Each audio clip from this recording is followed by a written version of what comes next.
ಅಮ್ಮನ ಹಾಗೆ ಆದರಿಸುತ್ತಾನೆ, ಅಪ್ಪನ ಹಾಗೆ ದಯ ತೋರಿಸುತ್ತಾನೆ.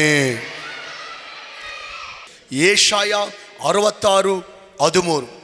ಯೆಶಾಯ 66:13. ತಾಯಿ ಮಗನನ್ನು ಸಂತೈಸುವ ಪ್ರಕಾರ ನಾನು ನಿಮ್ಮನ್ನು ಸಂತೈಸುವೆನು. ಮಗನಿ ಮಗಳೇ, ಸಹೋದರ ಸಹೋದರಿ, ಈ ಭೂಮಿ ಮೇಲೆ ಎಲ್ಲ ಸೃಷ್ಟಿಯಲ್ಲಿ ಅದ್ಭುತವಾದ, ರಮ್ಯವಾದ, ರಮಣೀಯವಾದಂಥ ವ್ಯಕ್ತಿ ಯಾರಪ್ಪ ಅಂದರೆ ಅದು ಅಮ್ಮ, ಅದು ತಾಯಿ. ಈ ಭೂಮಿ ಮೇಲೆ ಅದ್ಭುತವಾದ, ರಮ್ಯವಾದ, ರಮಣೀಯವಾದಂಥ ವ್ಯಕ್ತಿ ಯಾರಾದರೂ ಇದ್ದರೆ ಅದು ತಾಯಿ, ಅದು ಅಮ್ಮ. ಮಗನಿ ಮಗಳೇ, ಸಹೋದರ ಸಹೋದರಿ, ಈ ಅಮ್ಮನ, ಈ ತಾಯಿಯ ಒಂದು ಗುಣ ದೇವರಿಗೆ ಬಹಳ ಇಷ್ಟ ಆಗಿದೆ ಅಂತೆ. ಆ ಗುಣ ಏನಂದ್ರೆ, ಆ ಸ್ವಭಾವ ಏನಂದ್ರೆ, ತಾಯಿ ತನ್ನ ಮಗನನ್ನು ಹೆಂಗೆ ಸಂತೈಸ್ತಾಳೋ, ತಾಯಿ ತನ್ನ ಮಗನನ್ನು ಹೆಂಗೆ ಆದರಿಸ್ತಾಳೋ, ತಾಯಿ ತನ್ನ ಮಗನನ್ನು ಹೆಂಗೆ ಪರಾಮರಿಸ್ತಾಳೋ, ಹಾಗೆ ನಾನು ನಿಮ್ಮನ್ನ ಆದರಿಸ್ತೇನೆ, ನಾನು ನಿಮ್ಮನ್ನ ಸಂತೈಸ್ತೇನೆ ಅಂತ ದೇವರು ವಾಗ್ದಾನ ಮಾಡ್ತಾ ಇದ್ದಾನೆ. ಒಬ್ಬ ತಾಯಿ ತನ್ನ ಮಗುವನ್ನ ಆದರಿಸುವುದು, ಒಬ್ಬ ತಾಯಿ ತನ್ನ ಮಗುವನ್ನು ಸಂತೈಸುವುದು ದೇವರಿಗೆ ಬಹಳ ಇಷ್ಟ. ಆ ತಾಯಿ ಹೆಂಗೆ ಮಗನನ್ನು ಸಂತೈಸ್ತಾಳೆ, ಆ ತಾಯಿ ಮಗನನ್ನು ಹೇಗೆ ಆದರಿಸ್ತಾಳೆ, ಹಂಗೆ ನಾನು ನಿಮ್ಮನ್ನ ಆದರಿಸ್ತೇನೆ. ಅಂದ್ರೆ ಸಂತೈಸುವಂತ ತಾಯಿ, ಮಕ್ಕಳನ್ನ ಸಂತೈಸುವಂತ ತಾಯಿ, ಗಂಡನನ್ನು ಸಂತೈಸುವಂತ ಹೆಂಡತಿ, ಕುಟುಂಬನ ಮಕ್ಕಳನ್ನ ಸಂತೈಸುವಂತ ತಾಯಿ ದೇವರಿಗೆ ಬಹಳ ಇಷ್ಟ. ದೇವರಂತಾನೆ ಆ ಸಂತೈಸುವಂತ ತಾಯಿ ನನಗೆ ಬಹಳ ಇಷ್ಟ. ಇಲ್ಲಿ ಬಹಳ ಜನ ತಾಯಂದರು ನಿಮ್ಮ ಮಕ್ಕಳನ್ನ ಸಂತೈಸುವಂತ ತಾಯಿ ಆಗಿದ್ರೆ ನಿಮ್ಮ ನೋಡಿ ದೇವರಂತಾನೆ, ನೀವಂದ್ರೆ ನನಗೆ ಬಹಳ ಇಷ್ಟ. ಸೇಮ್ ನಾನು ನಿಮ್ಮ ಥರನೇ ತಾಯಿ ಅಂತ ನಿಮ್ಮನ್ನ ಸಂತೈಸ್ತೇನೆ, ತಾಯಿ ಅಂತ ನಿಮ್ಮನ್ನ ಆದರಿಸ್ತೇನೆ. ಒಂದು ವಿಷಯ ನಮಗೆ ಚೆನ್ನಾಗಿ ಅರ್ಥ ಆಗ್ತದೆ, ಸಂತೈಸುವಂತ ತಾಯಿ ಅಂದ್ರೆ, ಆದರಿಸುವಂತ ತಾಯಿ ಅಂದ್ರೆ ದೇವರಿಗೆ ಬಹಳ ಬಹಳ ಬಹಳ ಬಹಳ ಇಷ್ಟ. ಮಗನಿ ಮಗಳೇ, ಸಹೋದರ ಸಹೋದರಿ, ಎಲ್ಲ ಅಮ್ಮಂದಿರಿಗಲ್ಲ, ಕೆಲವು ಅಮ್ಮಂದಿರಿಗೆ ಈ ಮಾತು ಹೇಳ್ತೀನಿ, ಚೆನ್ನಾಗಿ ಕೇಳಿಸ್ಕೋಬೇಕು. ಎಲ್ಲ ಅಮ್ಮಂದಿರಿಗಲ್ಲ, ಕೆಲವು ಅಮ್ಮಂದಿರಿಗೆ ಈ ಮಾತು ಹೇಳ್ತೀನಿ.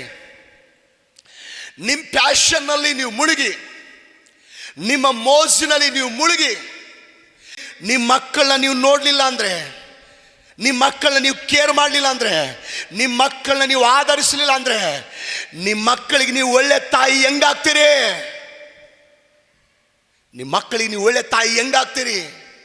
ನಿಮ್ಮ ಮಕ್ಕಳನ್ನ ನೀವು ನೋಡಲಿಲ್ಲ, ನಿಮ್ಮ ಮಕ್ಕಳನ್ನ ನೀವು ಕೇರ್ ಮಾಡಲಿಲ್ಲ, ನಿಮ್ಮ ಮಕ್ಕಳನ್ನ ನೀವು ಆಧರಿಸಲಿಲ್ಲ ಅಂದರೆ ನಿಮ್ಮ ಮಕ್ಕಳಿಗೆ ನೀವು ಒಳ್ಳೆ ತಾಯಿ ಹೆಂಗಾಗ್ತೀರಿ? ನಾಳೆ ನಿಮ್ಮ ಮಕ್ಕಳು ಓದೋದು ಬಿಟ್ಟು ಅವರು ಕೂಡ ನಾನು ಮೋಜು ಮಾಡ್ತೀನಿ, ನಾನು ಪ್ಯಾಷನ್ ಮಾಡ್ತೀನಿ, ನಾನು ಮಸ್ತಿ ಮಾಡ್ತೀನಿ ಅಂತ ಓದೋದು ಬಿಟ್ಟು ಅವ್ರ ದಾರಿ ತಪ್ಪಿದ್ರೆ, ಹಾಳಾದ್ರೆ ಅದು ಕಾರಣ ಯಾರು? ನೀವೇ. ನಿಮ್ಮ ಬುದ್ಧಿನ ನಿಮ್ಮ ಮಕ್ಕಳಿಗೆ ಬರೋದು, ತಾಯಿ ಅಂತ ಮಕ್ಕಳು.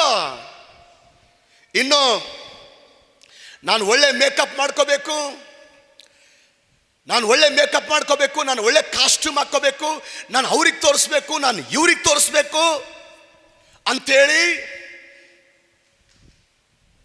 ನಿಮ್ಮ ಮಕ್ಕಳು ನೀವು ನೋಡ್ತಾ ಇಲ್ಲ, ನಿಮ್ಮ ಮಕ್ಕಳನ್ನ ನೀವು ಕೇರ್ ಮಾಡ್ತಾ ಇಲ್ಲ, ನಿಮ್ಮ ಮಕ್ಕಳನ್ನ ನೀವು ಆಧರಿಸ್ತಾ ಇಲ್ಲ ಅಂದ್ರೆ ನಿಮ್ಮ ಮಕ್ಕಳಿಗೆ ನೀವು ಒಳ್ಳೆ ತಾಯಿ ಹೆಂಗಾಗ್ತೀರಿ?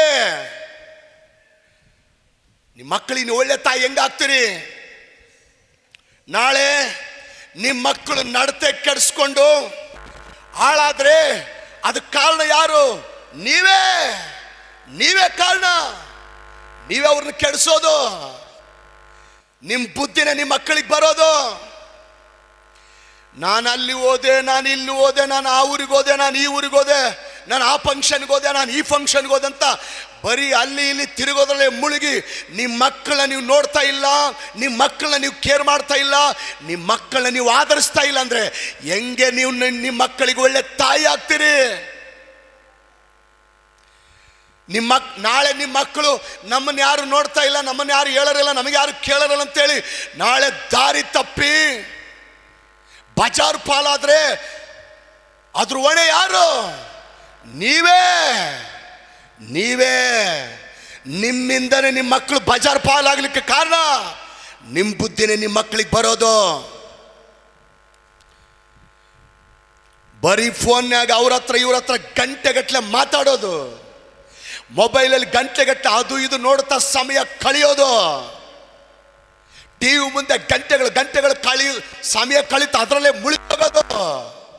ಅದರಲ್ಲೇ ಮುಳುಗೋಗಿ ನಿಮ್ಮ ಮಕ್ಕಳನ್ನ ನೀವು ನೋಡಲಿಲ್ಲ, ನಿಮ್ಮ ಮಕ್ಕಳನ್ನ ಕೇರ್ ಮಾಡಲಿಲ್ಲ, ನಿಮ್ಮ ಮಕ್ಕಳನ್ನ ಆಧರಿಸಿಲ್ಲ ಅಂದರೆ ನಿಮ್ಮ ಮಕ್ಕಳಿಗೆ ನೀವು ಒಳ್ಳೆ ತಾಯಿ ಹೆಂಗಾಗ್ತೀಯಾ? ನಾಳೆ ಅವರು ಸಹ ಮೊಬೈಲ್ ಹುಚ್ಚಿಡಿಸ್ಕೊಂಡು ಮೊಬೈಲಲ್ಲಿ ಮುಳುಗಿ ದಾರಿ ತಪ್ಪಿ ಹೋದ್ರೆ ಅದ್ರ ಹೊಣೆ ಯಾರ್ದು? ನಿಮ್ದೇ. ಅದಕ್ಕೆ ಕಾರಣ ಯಾರು? ನೀವೇ. ನಿಮ್ಮ ಬುದ್ಧಿನೇ ನಿಮ್ಮ ಮಕ್ಕಳ ಒಳಗೆ ಬರ್ತದೆ. ಅದಕ್ಕೆ ಜ್ಞಾನೋಕ್ತಿ 17:6 ಒಂದು ವಾಕ್ಯ ಈ ರೀತಿಯಾಗಿ ಹೇಳ್ತದೆ. ಜ್ಞಾನೋಕ್ತಿ 17:6 ಒಂದು ವಾಕ್ಯ ಹೀಗೆ ಹೇಳ್ತದೆ, ಏನಂತ ಗೊತ್ತಾ? ಎತ್ತವರು ಮಕ್ಕಳಿಗೆ ಭೂಷಣ. ಎತ್ತವರು ಮಕ್ಕಳಿಗೆ ಭೂಷಣ. ಇದರ ಅರ್ಥ ಏನು ಗೊತ್ತಾ? ಎತ್ತವರು ಸರಿಯಾಗಿದ್ರೆ, ಎತ್ತವರು ಕರೆಕ್ಟ್ ಆಗಿದ್ರೆ ಮಕ್ಕಳು ಕರೆಕ್ಟ್ ಆಗಿರ್ತಾರೆ. ಎತ್ತವರೇ ಸರಿ ಇಲ್ಲ ಅಂದ್ರೆ ಮಕ್ಕಳು ಎಲ್ಲಿ ಸರಿ ಇರ್ತಾರೆ? ಎತ್ತವರೇ ದಾರಿ ತಪ್ಪಿದ್ರೆ ಮಕ್ಕಳು ಯಾಕೆ ದಾರಿ ತಪ್ಪಲ್ಲ? ಎತ್ತವರು ಮಾದರಿಯಾಗಿದ್ರೆ, ತಂದೆ ತಾಯಿಗಳು ಮಾದರಿಯಾಗಿದ್ರೆ ಮಕ್ಕಳು ಮಾದರಿಯಾಗಿರ್ತಾರೆ. ತಂದೆಯಂತೆ ಮಕ್ಕಳು, ತಾಯಿಯಂತೆ ಮಕ್ಕಳು. ದೇವ್ರೇನಂತ ಗೊತ್ತಾ? ಒಬ್ಬ ಒಳ್ಳೆ ತಾಯಿ, ಒಬ್ಬ ಒಳ್ಳೆ ತಾಯಿ ತನ್ನ ಮಗನನ್ನು ಸಂತೈಸುವ ಪ್ರಕಾರ ಅದಕ್ಕಿಂತ ಹೆಚ್ಚಾಗಿ ನಾನು ನಿಮ್ಮನ್ನು ಆಧರಿಸ್ತೇನೆ. Hallelujah, hallelujah. ದೇವರಿಗೆ ಸ್ತೋತ್ರ. ಒಳ್ಳೆ ತಾಯಿ, ಆ ತಾಯಿಗಿಂತ ಹೆಚ್ಚಾಗಿ ನಾನು ನಿಮ್ಮನ್ನು ಆಧರಿಸ್ತೇನೆ. ನಮ್ಮ యేసయ్య ಎಂಥ ತಾಯಿ? ಸಂತೈಸುವ ತಾಯಿ. ಇಲ್ಲಿ ಭಾಳ ಮಂದಿ ಒಳ್ಳೆ ತಾಯಂದಿರಿದ್ದಾರೆ. ಆ ತಾಯಂದರು ನೋಡಿ ಹೇಳ್ತಾನೆ, ನಿಮ್ಮ ಥರನೇ ನಾನು ಒಳ್ಳೆ ತಾಯಿಯಾಗಿ ನಿಮ್ಮನ್ನು ಸಂತೈಸ್ತೇನೆ, ನಿಮ್ಮನ್ನು ಆಧರಿಸ್ತೇನೆ. ಹಲ್ಲೆಲೂಯಾ. ಓಕೆ, ದೇವ್ರಿಗೆ ಸ್ತೋತ್ರ. ಒಂದು ಪ್ರಶ್ನೆ ನಾನು ನಿಮ್ಮ ಮುಂದೆ ಇಡ್ತೀನಿ, ಉತ್ತರ ಕೊಡ್ರಿ ನೀವು. ನಿಮಗೂ ಒಂದು ಪ್ರಶ್ನೆ ನಾನು ಇಡ್ತೀನಿ, ಉತ್ತರ ಕೊಡಿ. ಯಾಕೆ ದೇವರು ನಮ್ಮನ್ನು ಆಧರಿಸ್ತಾನೆ? ಯಾಕೆ ದೇವರು ನಮ್ಮನ್ನು ಸಂತೈಸ್ತಾನೆ? ಹೇಳಿ ನೋಡೋಣ. ಯಾಕೆ ದೇವರು ನಮ್ಮನ್ನು ಆಧರಿಸ್ತಾನೆ?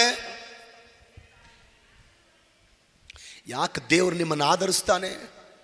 ಯಾಕೆ ದೇವರು ನನ್ನನ್ನು ಆಧರಿಸ್ತಾನೆ? ಹೇಳ್ತೀನಿ, ಕೇಳಿಸ್ಕೊ. ಯಾಕೆ ದೇವರು ನಿಮ್ಮನ್ನು ಆಧರಿಸ್ತಾನಂದ್ರೆ, ಯಾಕೆ ದೇವರು ನಿಮ್ಮನ್ನು ಆಧರಿಸ್ತಾನಂದ್ರೆ, ದೇವರು ನಿಮ್ಮನ್ನು ಯಾಕೆ ಆಧರಿಸ್ತಾನಂದ್ರೆ, ನೀವು ನಿಮ್ಮ ಗಂಡನನ್ನ, ನೀವು ನಿಮ್ಮ ಹೆಂಡತಿನ, ನೀವು ನಿಮ್ಮ ಮಕ್ಕಳನ್ನ, ನೀವು ನಿಮ್ಮ ಬಂಧುಗಳನ್ನ, ನೀವು ನಿಮ್ಮ ಜೊತೆ ವಿಶ್ವಾಸಿಗಳನ್ನ, ನೀವು ಇನ್ನೊಬ್ಬರನ್ನ ಆಧರಿಸ್ಬೇಕಂತೇಳಿ ದೇವರು ನಿಮ್ಮನ್ನು ಆಧರಿಸ್ತಾನೆ. ನಿಮ್ಮ ಗಂಡನನ್ನು ನೀವು ಆಧರಿಸ್ಬೇಕಂತೇಳಿ, ನಿಮ್ಮ ಹೆಂಡತಿನ ನೀವು ಆಧರಿಸ್ಬೇಕಂತೇಳಿ, ನಿಮ್ಮ ಮಕ್ಕಳನ್ನ ನೀವು ಆಧರಿಸ್ಬೇಕಂತೇಳಿ, ನಿಮ್ಮ ಬಂಧುಗಳನ್ನ ನೀವು ಆಧರಿಸ್ಬೇಕಂತೇಳಿ, ನಿಮ್ಮ ಜೊತೆ ಪಕ್ಕದಲ್ಲಿ ಕೂತ್ಕೊಂಡಂಥ ವಿಶ್ವಾಸಿಗಳನ್ನ ನೀವು ಆಧರಿಸ್ಬೇಕಂತೇಳಿ, ಇತರರನ್ನ ಆಧರಿಸ್ಬೇಕಂತೇಳಿ, ಪಕ್ಕದವ್ರನ್ನ ಆಧರಿಸ್ಬೇಕಂತೇಳಿ, ಬಂಧುಗಳನ್ನ ಆಧರಿಸ್ಬೇಕಂತೇಳಿ ದೇವರು ನಿಮ್ಮನ್ನು ಆಧರಿಸಿದಾನೆ. ನಾನು ನನ್ನ ಗಂಡನನ್ನು ಆಧರಿಸಲ್ಲ, ನನ್ನ ಹೆಂಡತಿನ ಆಧರಿಸಲ್ಲ, ನನ್ನ ಮಕ್ಕಳನ್ನ ಆಧರಿಸಲ್ಲ, ನನ್ನ ಬಂಧುಗಳನ್ನ ಆಧರಿಸಲ್ಲ, ನನ್ನ ಪಕ್ಕದಲ್ಲಿ ಕೂತ್ಕೊಂಡಂಥ ಜೊತೆ ವಿಶ್ವಾಸಿಗಳನ್ನ ನಾನು ಆಧರಿಸಲ್ಲ ಅಂದರೆ ಅದು ತಪ್ಪದು, ಅದು ತಪ್ಪು, ರಾಂಗದು. ದೇವ್ರು ಒಪ್ಪಲ್ಲ ಅದನ್ನ. ದೇವರು ನಿಮ್ಮನ್ನು ಆಧರಿಸ್ತು ಇನ್ನೊಬ್ಬರನ್ನ ಆಧರಿಸ್ಬೇಕಂತೇಳಿ, ಇನ್ನೊಬ್ಬರನ್ನ ಆಧರಿಸ್ಬೇಕಂತೇಳಿ. ಮಗನಿ ಮಗಳೇ, ಸಹೋದರ ಸಹೋದರಿ, ನಾನು ಕೂಡ ಪ್ರತಿ ಭಾನುವಾರ ಬಲಪಡಿಸುವಂಥ ಮಾತುಗಳಿಂದ ನಿಮ್ಮನ್ನು ಯಾಕೆ ಆಧರಿಸ್ತೀನಿ ಗೊತ್ತಾ? ಧೈರ್ಯ ಪಡಿಸುವಂಥ ಮಾತುಗಳಿಂದ ಪ್ರತಿ ಭಾನುವಾರ ನಿಮ್ಮನ್ನು ನಾನು ಯಾಕೆ ಆಧರಿಸ್ತೀನಿ ಗೊತ್ತಾ? ದೇವರು ನನ್ನನ್ನು ಆಧರಿಸಿದನಲ್ಲ ಅಂತ ತಿಳ್ಕೊಂಡು ನಾನು ನಿಮ್ಮನ್ನು ಆಧರಿಸ್ತಾ ಇದ್ದೀನಿ. ಪಾಸ್ಟ್ರಮ್ಮ ದೇವ್ರ ಸ್ತೋತ್ರ, ಮೂರು ವಾರಕ್ಕೊಂದು ಸಾರಿ ನೀವು ಫೋನ್ ಮಾಡುವಾಗ, ನಿಮ್ಮ ಕುಟುಂಬಕ್ಕೆ ಬರುವಾಗ ಯಾಕೆ ಬಲಪಡಿಸುವಂಥ ಮಾತುಗಳಿಂದ ಪಾಸ್ಟ್ರಮ್ಮ ನಿಮ್ಮನ್ನು ಆಧರಿಸ್ತಾರೆ ಗೊತ್ತಾ? ದೇವರು ಪಾಸ್ಟ್ರಮ್ಮ ಅವ್ರನ್ನ ಆಧರಿಸಿದನಂತ ತಿಳಿದು ಪಾಸ್ಟ್ರಮ್ಮ ನಿಮ್ಮನ್ನು ಆಧರಿಸ್ತಾರೆ. ನಿಮ್ಮಲ್ಲಿ ಭಾಳ ಜನ ಸಿಸ್ಟರ್ಸ್, ಭಾಳ ಜನ ಬ್ರದರ್ಸ್, ನಾನು ದುಃಖದಲ್ಲಿರುವಾಗ, ನಾನು ಪಾಸ್ಟ್ರಮ್ಮ ಕೆಲವು ವೇಳೆ ದುಃಖದಲ್ಲಿರುವಾಗ, ನೋವಲ್ಲಿರುವಾಗ, ಬಾಧಲ್ಲಿರುವಾಗ, ಅಳುವಾಗ, ಬಾಧೆ ಪಡುವಾಗ ನಿಮ್ಮಲ್ಲಿ ಭಾಳ ಜನ ಸಹೋದರಿಯರು, ಭಾಳ ಜನ ಸಹೋದರರು ನಮ್ಮ ಹತ್ರ ಬಂದು ನಮ್ಮನ್ನು ಯಾಕೆ ಆಧರಿಸ್ತೀರಿ ಗೊತ್ತಾ? ಪಾಸ್ಟ್ರೆ ಧೈರ್ಯವಾಗಿರ್ರಿ, ಪಾಸ್ಟ್ರೆ ಹೆದರಬೇಡ್ರಿ, ಪಾಸ್ಟ್ರೆ ಚಿಂತೆ ಮಾಡಬೇಡ್ರಿ, ಪಾಸ್ಟ್ರೆ ನಾವು ನಿಮ್ಮ ಜೊತೆ ಇದ್ದೀವಿ ಅಂತ ಯಾಕೆ ನೀವು ನಮ್ಮನ್ನು ಆಧರಿಸ್ತಾ ಇದ್ದೀರಿ ಗೊತ್ತಾ? ದೇವರು ನಿಮ್ಮನ್ನು ಆಧರಿಸುತ್ತಿರುವುದರಿಂದ ನೀವು ಸೇವಕರನ್ನ ಆಧರಿಸ್ತಾ ಇದ್ದೀರಿ, ಪಕ್ಕದವ್ರನ್ನ ಆಧರಿಸ್ತಾ ಇದ್ದೀರಿ, ಬಂಧುಗಳನ್ನ ಆಧರಿಸ್ತಾ ಇದ್ದೀರಿ, ಸ್ನೇಹಿತರನ್ನ ಆಧರಿಸ್ತಾ ಇದ್ದೀರಿ. ಒಂದು ಮಾತು ಹೇಳ, ದೇವ್ರು ನಂಬೋದಕ್ಕಿಂತ ಮುಂಚೆ ನಮಗೆ ಆಧರಿಸೋದೇ ಗೊತ್ತಿಲ್ಲ, ಆಧರಿಸೋದೇ ಗೊತ್ತಿಲ್ಲ. ಈ ಆಧರಿಸುವಂಥ ಸಂಸ್ಕೃತಿ ಯಾವಾಗಿಂದ ಬಂತಂದರೆ, ಯಾವಾಗ ನಾವು ದೇವ್ರು ನಂಬ್ಕೊಂಡಿವಿ ನೋಡು, ಯಾವಾಗ ನಾವು ದೇವ್ರ ವಾಕ್ಯ ಕಲ್ತ್ಕೊಂಡಿವಿ ನೋಡು, ಆವಾಗಲಿಂದ ದೇವ್ರನ್ನ ತಿಳ್ಕೊಂಡ ಮೇಲೆ, ದೇವ್ರ ವಾಕ್ಯನ ಕಲ್ತ ಮೇಲೆ ನಮ್ಮ ಕ್ಯಾರೆಕ್ಟರ್ ಚೇಂಜ್ ಆಗಿದೆ. ನಮ್ಮ ಕ್ಯಾರೆಕ್ಟರ್ ಚೇಂಜ್ ಆಗಿ ನಾವೇನು ಮಾಡ್ತಾ ಇದ್ದೀವಿ? ಒಬ್ಬರನ್ನೊಬ್ಬರು ಆಧರಿಸ್ಕೊಳ್ಳೋದನ್ನು ದೇವ್ರ ವಾಕ್ಯದಿಂದ ಕಲ್ತ್ಕೊಂಡಿದ್ದೀವಿ. ಮೊದಲು ನಿಮ್ಮ ಕ್ಯಾರೆಕ್ಟರ್ ಹೆಂಗಿತ್ತು? ಇನ್ನೊಬ್ಬರನ್ನ ನೋಯಿಸುವಂಥ ಕ್ಯಾರೆಕ್ಟರ್, ಇನ್ನೊಬ್ಬರನ್ನ ಅಳಿಸುವಂಥ ಕ್ಯಾರೆಕ್ಟ್ರು, ಇನ್ನೊಬ್ಬರನ್ನ ದುಃಖಪಡಿಸುವಂಥ ಕ್ಯಾರೆಕ್ಟ್ರು, ಇನ್ನೊಬ್ಬರಿಗೆ ಚುಚ್ಚು ಮಾತುಗಳಿಂದ ಚುಚ್ಚಿ ಮಾತಾಡುವಂಥ ಕ್ಯಾರೆಕ್ಟ್ರು, ಇನ್ನೊಬ್ಬರ ಮನಸ್ಸಿಗೆ ಗಾಯಪಡಿಸುವಂಥ ಕ್ಯಾರೆಕ್ಟ್ರು ಮೊದಲು. ಆದರೆ ದೇವ್ರು ನಂಬ್ಕೊಂಡ್ಮೇಲೆ, ದೇವ್ರ ವಾಕ್ಯನ ಕಲ್ತ ಮೇಲೆ ಆ ದುಃಖಪಡಿಸುವಂಥ ಕ್ಯಾರೆಕ್ಟರ್ ಹೋಗಿ ಇನ್ನೊಬ್ಬರನ್ನ ಸಂತೈಸುವಂಥ, ಇನ್ನೊಬ್ಬರನ್ನ ಆಧರಿಸುವಂಥ ಕ್ಯಾರೆಕ್ಟರ್ ಬಂದಿದೆ. ದೇವರು ತನ್ನ ವಾಕ್ಯದಿಂದ ನಿಮ್ಮನ್ನು ಹೊಸ ಸೃಷ್ಟಿಗಳಾಗಿ ಮಾಡಿದ್ದಾನೆ. ಅವಾಗಿನ ಮಾತುಗಳೇ ಬೇರೆ, ಇವಾಗಿನ ಮಾತುಗಳೇ ಬೇರೆ. ಅವಾಗಿನ ಜೀವಿತನೇ ಬೇರೆ, ಇವಾಗಿನ ಜೀವಿತನೇ ಬೇರೆ. ಅವಾಗಿದ್ದಂಥ ನಿಮ್ಮ ಮನೆ ವಾತಾವರಣನೇ ಬೇರೆ, ಇವಾಗಿರುವಂಥ ನಿಮ್ಮ ಮನೆ ವಾತಾವರಣನೇ ಬೇರೆ. ದೇವರು ತನ್ನ ವಾಕ್ಯದಿಂದ ನಿಮ್ಮನ್ನು ತೊಳೆದು ಹೊಸ ಸೃಷ್ಟಿಗಳಾಗಿ ಮಾಡಿದ್ದಾನೆ. ಆಧರಿಸುವ ತಾಯಿಯಾಗಿ, ಸಂತೈಸುವ ತಂದೆಯಾಗಿ ದೇವರು ಮಾಡಿದ್ದಾರೆ. ಯೋಬನು ಶೋಧನೆಗಳಲ್ಲಿ ಮುಳುಗಿದ್ದಾನೆ, ಭಯಂಕರ ಶೋಧನೆಗಳಲ್ಲಿ ಮುಳುಗಿದ್ದಾನೆ. ಯೋಬನು ಭಯಂಕರವಾದಂಥ ಸಮಸ್ಯೆಗಳಲ್ಲಿ ಮುಳುಗಿದ್ದಾನೆ. ಆವಾಗ ಆತನ ಸ್ನೇಹಿತರು ಬಂದಿದ್ದಾರೆ, ನಾನು ನಿಮ್ಮ ಜೊತೆಗಿರ್ತೀವಿ, ನಾವು ನಿನ್ನನ್ನು ಆಧರಿಸ್ತೀವಂತ ಯೋಬನ ಸ್ನೇಹಿತರು ಬಂದಿದ್ದಾರೆ. ಎದಕ್ಕೆ ಬಂದಿದ್ದಾರೆ? ನಾವು ನಿನ್ನನ್ನು ಬಲಪಡಿಸ್ತೀವಿ, ನಾವು ನಿನಗೆ ಸಂತೈಸ್ತೀವಿ, ನಾವು ನಿನಗೆ ಧೈರ್ಯ ಹೇಳ್ತೀವಿ, ನಾವು ನಿನ್ನನ್ನು ಆಧರಿಸ್ತೀವಂತ ಯೋಬನ ಶೋಧನೆಯಲ್ಲಿ, ಯೋಬನ ಕಷ್ಟದಲ್ಲಿ, ಯೋಬನ ಬಾಧೆಯಲ್ಲಿ ಆತನನ್ನು ಆಧರಿಸಲಿಕ್ಕೆ ಆತನ ಸ್ನೇಹಿತರು ಬಂದಿದ್ದಾರೆ. ಒಂದು ಮಾತು ಹೇಳ, ಕೇಳಿಸ್ಕೋ. ಆಧರಿಸ್ಬೇಕಂತ ಸ್ನೇಹಿತರೇನು ಬಂದ್ರಲ್ವಾ, ಅವ್ರು ಬಂದ ಮೇಲೆ ಇನ್ನೂ ಯೋಬನಿಗೆ ಸಮಸ್ಯೆ ಜಾಸ್ತಿ ಆಗಿದೆ. ಅಂದ್ರೆ ಅರ್ಥ ಏನು? ಇವರು ಆಧರಿಸಿದ್ರ ಇನ್ನು ಸಮಸ್ಯೆ ಜಾಸ್ತಿ ಮಾಡಿದ್ರ? ಅವ್ರು ಬರೋದಕ್ಕಿಂತ ಮುಂಚೆ ಸಮಸ್ಯೆ ಕಡಿಮೆ ಇತ್ತು, ಅವ್ರು ಬಂದ ಮೇಲೆ ಸಮಸ್ಯೆ ಜಾಸ್ತಿ ಆಗಿದೆ. ಪ್ರಿಯ ದೇವ್ರ ಮಕ್ಕಳೇ, ಪ್ರಿಯರೇ, ಒಂದು ಮಾತು ಹೇಳ, ಪ್ರೀತಿ ದೇವ್ರ ಮಕ್ಕಳೇ, ಒಂದು ಮಾತು ಹೇಳ್ತೀನಿ. ಕೆಲವು ಜನ ನಿಮ್ಮ ಸಮಸ್ಯೆನ ನಾವು ಬಗೆಹರಿಸ್ತೀವಿ, ನೀವೇನು ಚಿಂತೆ ಮಾಡಬೇಡ್ರಿ, ನೀವು ಧೈರ್ಯವಾಗಿರಿ ಅಂತೇಳಿ ನಿಮ್ಮ ಸಮಸ್ಯೆನ ನಾವು ಈಸಿಯಾಗಿ ಬಗೆಹರಿಸ್ತೀವಿ ಅಂತ ಬಂದು ಅವರೇ ಸಮಸ್ಯೆ ಜಾಸ್ತಿ ಮಾಡಿ ಹೋಗ್ಬಿಡ್ತಾರೆ. ಇನ್ನು ಕೆಲವರು ನಾವು ನಿಮ್ಮನ್ನು ಆಧರಿಸ್ತೀವಿ, ನಾವು ನಿಮ್ಮ ಇಕ್ಕಟ್ಟಲ್ಲಿ ಸಹಾಯ ಮಾಡ್ತೀವಿ ಅಂತ ಬಂದು ಅವರೇ ಇನ್ನೂ ಜಾಸ್ತಿ ಬೆಂಕಿ ಹಚ್ಚಿ ಹೋಗ್ಬಿಡ್ತಾರೆ. ನಿಮ್ಮ ಇಕ್ಕಟ್ಟಿಲ್ಲಿ ನಾವು ಸಹಾಯ ಮಾಡ್ತೀವಿ, ನಾವು ನಿಮ್ಮನ್ನು ಇಕ್ಕಟ್ಟಿಂದ ಬಿಡಿಸ್ತೀವಿ ಅಂತ ಬಂದು ಅವರೇ ಇನ್ನೂ ಜಾಸ್ತಿ ಬೆಂಕಿ ಇಟ್ಟು ಹೋಗ್ಬಿಡ್ತಾರೆ. ಇಂಥವೆಷ್ಟು ಜನರಿಗಾಗಿಲ್ಲ ಹೇಳ್ರಿ. ನಮ್ಮ ಮಧ್ಯದಲ್ಲಿ ಭಾಳ ಜನರಿಗಾಗಿದೆ.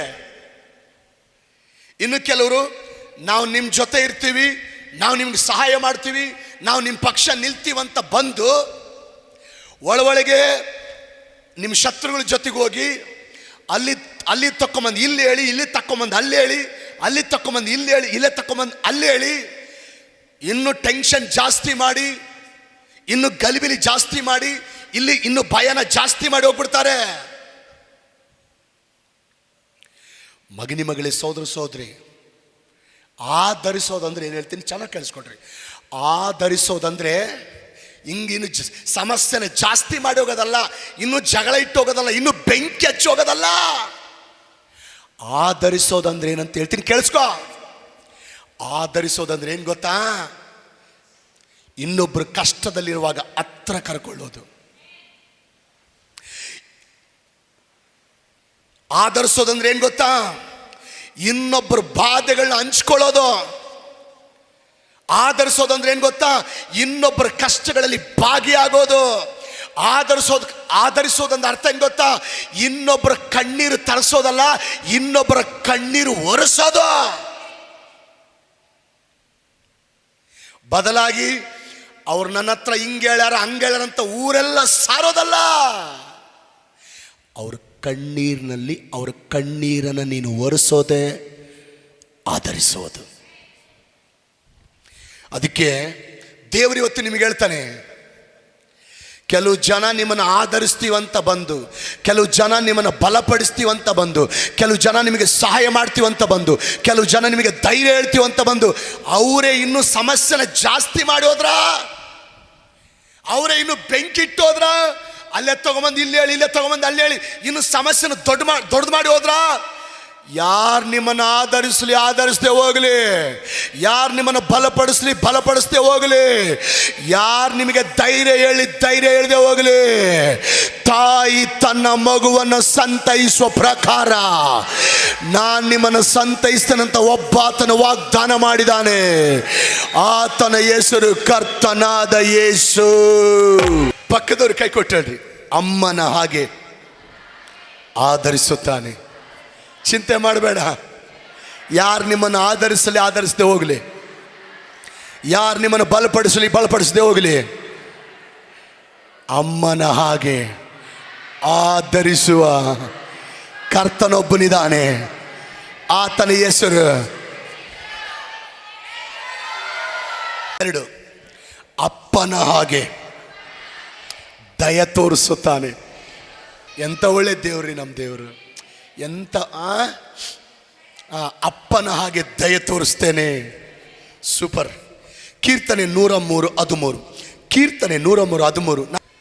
ತಂದೆಯು ಮಕ್ಕಳನ್ನು ಕನಿಕರಿಸುವಂತೆ ಯೆಹೋವನು ತನ್ನಲ್ಲಿ ಭಯಭಕ್ತಿಯುಳ್ಳವರನ್ನು ಕನಿಕರಿಸುತ್ತಾನೆ, ದಯ ತೋರಿಸುತ್ತಾನೆ. ನೋಡ್ರಿ, ಇದಕ್ಕಿಂತ ಮುಂಚೆ ದೇವರು ಅಮ್ಮನಿಂದ ಒಂದು ಸ್ವಭಾವವನ್ನು ತಕ್ಕೊಂಡ್ರು. ಏನು ಸ್ವಭಾವ? ಅಮ್ಮನ ಹಾಗೆ ಸಂತೈಸ್ತೀನಿ ಅಂತ. ಇಲ್ಲಿ ಅಪ್ಪನಿಂದ ಕೂಡ ದೇವರು ಒಂದು ಸ್ವಭಾವವನ್ನು ತಕ್ಕೊಳ್ತಾ ಇದ್ದಾರೆ. ಏನು ಸ್ವಭಾವ ಅಪ್ಪನಿಂದ ತಕ್ಕೊಳ್ತಾ ಇದ್ದಾರೆ? ತಂದೆಯ ಹಾಗೆ ನಾನು ಕನಿಕರಿಸುತ್ತೇನೆ. ಅಂದರೆ ಒಬ್ಬ ತಂದೆ ತನ್ನ ಮಕ್ಕಳನ್ನ ಕನಿಕರಿಸೋದು ದೇವರಿಗೆ ಇಷ್ಟ ಆಗಿದೆ. ಆಮೇಲೆ ಬರಲಿಲ್ಲ. ಒಬ್ಬ ತಂದೆ ತನ್ನ ಮಕ್ಕಳನ್ನ ಕನಿಕರಿಸೋದು ದೇವರಿಗೆ ಇಷ್ಟ ಆಗಿದೆ.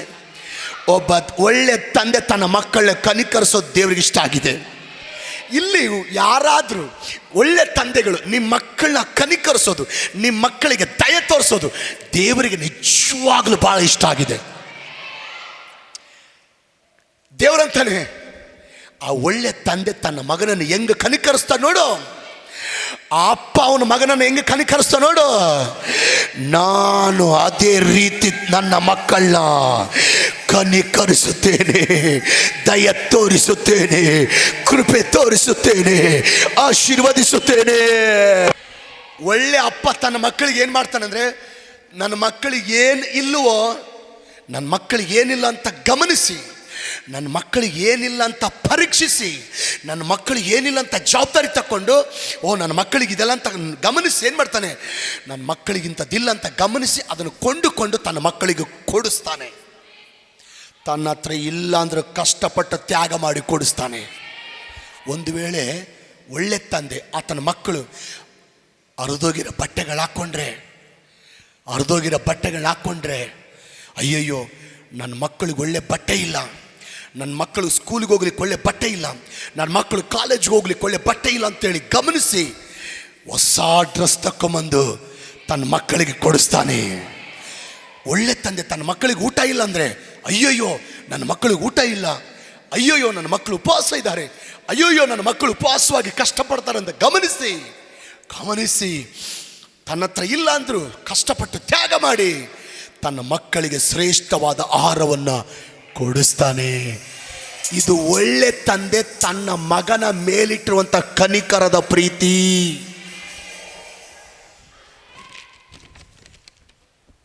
ಈಗ ಪರಲೋಕದ ತಂದೆ ಬಗ್ಗೆ ಹೇಳ್ತೀನಿ.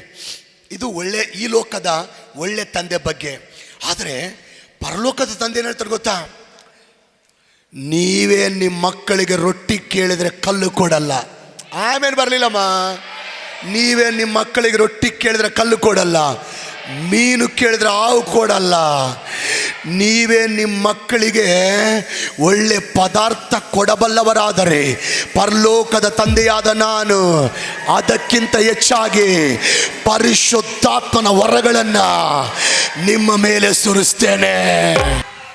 ದೇವರಂತಾನೆ ಒಳ್ಳೆ ತಂದೆ ತನ್ನ ಮಕ್ಕಳಿಗೆ ಸೂಪರ್ ಆಗಿರೋ ಊಟ ಕೊಟ್ಟರೆ, ಆಮೇಲೆ ಬರಲಿಲ್ಲಮ್ಮ, ಒಳ್ಳೆ ತಂದೆಗಳೇ ತನ್ನ ಮಕ್ಕಳನ್ನ ಸೂಪರ್ ಡೂಪರ್ ಆಗಿಟ್ರೆ ಪರಲೋಕದ ತಂದೆಯಾದ ನಾನು ನನ್ನನ್ನು ಪ್ರೀತಿಸುವ ನನ್ನ ಮಕ್ಕಳಿಗೆ, ನನ್ನಲ್ಲಿ ಭಯಭಕ್ತಿಯಿಂದ ನಡ್ಕೊಳ್ಳುವ ನನ್ನ ಮಕ್ಕಳಿಗೆ ಅದಕ್ಕಿಂತ ಸೂಪರ್ ಡೂಪರ್ ಆಗಿ ನನ್ನ ಮಕ್ಕಳನ್ನ ನಾನು ಆಶೀರ್ವದಿಸ್ತೇನೆ. ಎಲ್ಲ ಅಪ್ಪಂದ್ರಿಗಲ್ಲ, ಕೆಲವು ಅಪ್ಪಂದ್ರಿಗೆ ಮಾತು ಹೇಳ್ತೀನಿ. ಮನೆ ಬಗ್ಗೆ ಜವಾಬ್ದಾರಿ ಇಲ್ದಂಗೆ, ಮಕ್ಕಳ ಬಗ್ಗೆ ಜವಾಬ್ದಾರಿ ಇಲ್ದಂಗೆ, ಬರೀ ನಾನು ಅಲ್ಲಿ ತಿರುಗಿದೆ ಇಲ್ಲಿ ತಿರುಗಿದೆ, ಆ ಊರಿಗೋದೆ ಈ ಊರಿಗೋದಂತ ಅಲ್ಲಿ ಇಲ್ಲಿ ತಿರುಗೋದ್ರಲ್ಲೇ ಮುಳುಗಿ ನಿನ್ನ ಮಕ್ಕಳನ್ನ ನೀನು ನೋಡ್ತಾ ಇಲ್ಲ, ನಿನ್ನ ಮಕ್ಕಳನ್ನ ನೀನು ಕೇರ್ ಮಾಡ್ತಾ ಇಲ್ಲ, ನಿನ್ನ ಮಕ್ಕಳನ್ನ ನೀನು ಆಧರಿಸ್ತಾ ಇಲ್ಲ ಅಂದರೆ ನಿಮ್ಮ ಮಕ್ಕಳಿಗೆ ನೀನು ಒಳ್ಳೆ ತಂದೆ ಹೆಂಗಾಗ್ತೀಯಾ? ನಾಳೆ ನಿನ್ನ ಮಕ್ಕಳು ಒಳ್ಳೆ ದಾರಿ ಬಿಟ್ಟು ಬಜಾರ್ ಪಾಲಾದ್ರೆ, ದಾರಿ ತಪ್ಪು ಹೋದ್ರೆ, ಕೆಟ್ಟೋದ್ರೆ ಅದು ಕೊನೆ ಯಾರು? ನೀವೇ. ಬರೇ ಕುಡುಕುತನದಲ್ಲಿ ಮುಳುಗಿ, ಬರೇ ಜೂಜಾಡೋದ್ರಲ್ಲಿ ಮುಳುಗಿ, ಬರೀ ಕ್ರಿಕೆಟ್ ಬೆಟ್ಟಿಂಗ್ ದಂಧೆಯಲ್ಲಿ ಮುಳುಗಿ ನಿಮ್ಮ ಮಕ್ಕಳನ್ನ ನೀವು ನೋಡಿಲ್ಲ ಅಂದರೆ, ನಿಮ್ಮ ಮಕ್ಕಳನ್ನ ನೀವು ಕೇರ್ ಮಾಡಿಲ್ಲ ಅಂದರೆ, ನಿಮ್ಮ ಮಕ್ಕಳನ್ನ ನೀವು ಆಧರಿಸಿಲ್ಲ ಅಂದರೆ ನಿನ್ನ ಮಕ್ಕಳಿಗೆ ನೀನು ಒಳ್ಳೆ ತಂದೆ ಹೆಂಗಾಗ್ತೀಯಾ? ನಾಳೆ ಅವರು ಕೂಡ ದಾರಿ ತಪ್ಪಿ ದೊಡ್ಡ ಕುಡುಕರಾಗಿ, ಜೂಜುಕೋರರಾಗಿ, ದಂಧೆಕೋರರಾಗಿ ಅವ್ರ ಜೀವನ ಕೆಟ್ಟೋದ್ರೆ ಅದು ಕೊನೆ ಯಾರು? ಕಾರಣ ಯಾರು? ನೀವೇ. ನಿಮ್ಮ ಬುದ್ಧಿನೇ ನಿಮ್ಮ ಮಕ್ಕಳಿಗೆ ಬರೋದು.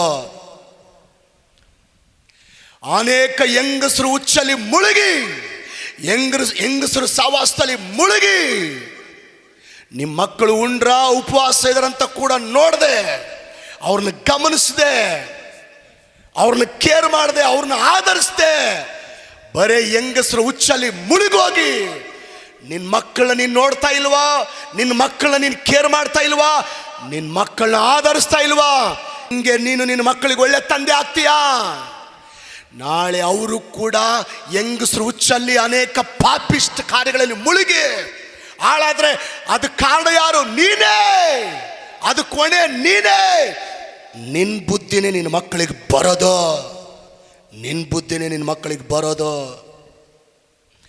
ಅದಕ್ಕೆ ಪ್ರೀತಿ ತಂದೆ ತಾಯಿಗಳೇ, ಒಂದು ಮಾತು ಹೇಳ್ತೀನಿ. ಇವತ್ತು ನಿಮ್ಮ ಮಕ್ಕಳನ್ನ ನೀವು ನೋಡಲಿಲ್ಲ, ನಿಮ್ಮ ಮಕ್ಕಳನ್ನ ಕೇರ್ ಮಾಡಲಿಲ್ಲ, ನಿಮ್ಮ ಮಕ್ಕಳು ನೀವು ಆಧರಿಸಲಿಲ್ಲ ಅಂದರೆ ನಾಳೆ ಒಂದಿನ ನಿಮ್ಮ ಮಕ್ಕಳ ಜೀವನ ನೆನೆಸಿ ಎದೆ ಬಡ್ಕೊಳ್ಳುವಂಥ ಪರಿಸ್ಥಿತಿ ಬರೋದಕ್ಕಿಂತ ಮುಂಚೆ ಏಸಯ್ಯ ಥರ ಒಳ್ಳೆ ತಂದೆಯಾಗಿ ಜೀವಿಸು, ಏಸಯ್ಯ ಥರ ಒಳ್ಳೆ ತಾಯಿಯಾಗಿ ಜೀವಿಸೋ. ನೀನು ಒಳ್ಳೆ ತಂದೆಯಾಗಿ ಜೀವಿಸಿದ್ರೆ, ನೀನು ಒಳ್ಳೆ ತಾಯಿಯಾಗಿ ಜೀವಿಸಿದ್ರೆ, ಅದನ್ನು ನೋಡಿದಂಥ ನಿಮ್ಮ ಮಕ್ಕಳು ನಿಮಗೂ ಒಳ್ಳೆ ಮಕ್ಕಳಾಗಿ, ದೇವರಿಗೂ ಒಳ್ಳೆ ಮಕ್ಕಳಾಗಿ ಜೀವಿಸ್ತಾರೆ. ನಿಮ್ಮ ಗಂಡ ನಿಮ್ಮನ್ನು ಆಧರಿಸದೆ ಹೋದ್ರು, ಆಮೇಲೆ ಬರಲಿಲ್ಲಮ್ಮ, ನಿಮ್ಮ ಗಂಡ ನಿಮ್ಮನ್ನು ಆಧರಿಸದೆ ಹೋದ್ರು, ನಿಮ್ಮ ಹೆಂಡತಿ ನಿಮ್ಮನ್ನು ಆಧರಿಸದೆ ಹೋದ್ರು, ನಿಮ್ಮ ತಂದೆ ತಾಯಿಗಳು ಒಂದು ವೇಳೆ ನಿಮ್ಮನ್ನು ಆಧರಿಸದೆ ಹೋದ್ರು, ನಿಮ್ಮ ಮಕ್ಕಳು ನಿಮ್ಮನ್ನು ಆಧರಿಸದೆ ಹೋದ್ರು, ನಿಮ್ಮ ಬಂಧುಗಳು ನಿಮ್ಮನ್ನು ಆಧರಿಸದೆ ಹೋದ್ರು, ನಿಮ್ಮ ಜೊತೆ ಪಕ್ಕದಲ್ಲಿ ಕೂತ್ಕೊಂಡಂಥ ವಿಶ್ವಾಸಿಗಳು ನಿಮ್ಮನ್ನು ಆಧರಿಸದೆ ಹೋದ್ರು, ಇವತ್ತು ವಾಕ್ಯ ಹೇಳುವಂಥ ನಿಮ್ಮ ಪಾಸ್ಟ್ರು ಕೂಡ ನಿಮ್ಮನ್ನು ಆಧರಿಸದೆ ಹೋದ್ರು, ನಿಮ್ಮನ್ನು ಆಧರಿಸ್ಬೇಕಂತಾನೆ ಒಬ್ಬನು ರೆಡಿ ಆಗಿದ್ದಾರೆ.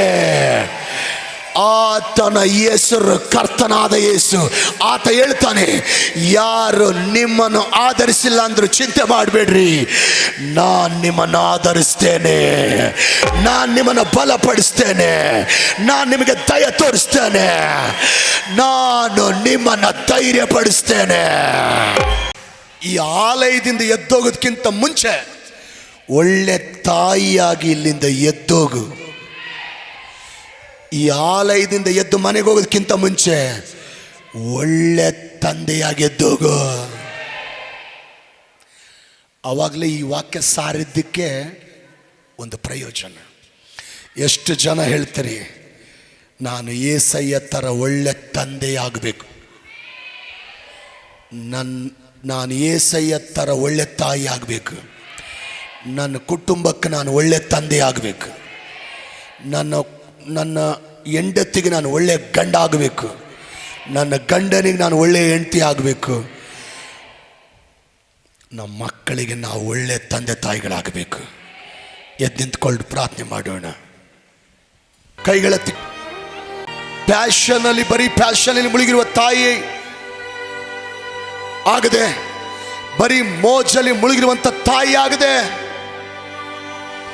ಮಕ್ಕಳನ್ನು ನೋಡುವ ತಾಯಿಯಾಗಿ, ಮಕ್ಕಳನ್ನು ಗಮನಿಸುವ ತಾಯಿಯಾಗಿ, ಮಕ್ಕಳನ್ನು ಆಧರಿಸುವ ತಾಯಿಯಾಗಿ, ಒಳ್ಳೆ ತಾಯಿಯಾಗಿ, ಬೈಬಲ್ ಒಪ್ಪುವ ತಾಯಿಯಾಗಿ ನಾನು ಇಲ್ಲಿಂದ ಬದಲಾಗಿ ಹೋಗಲಿಕ್ಕೆ ಸಹಾಯ ಮಾಡು.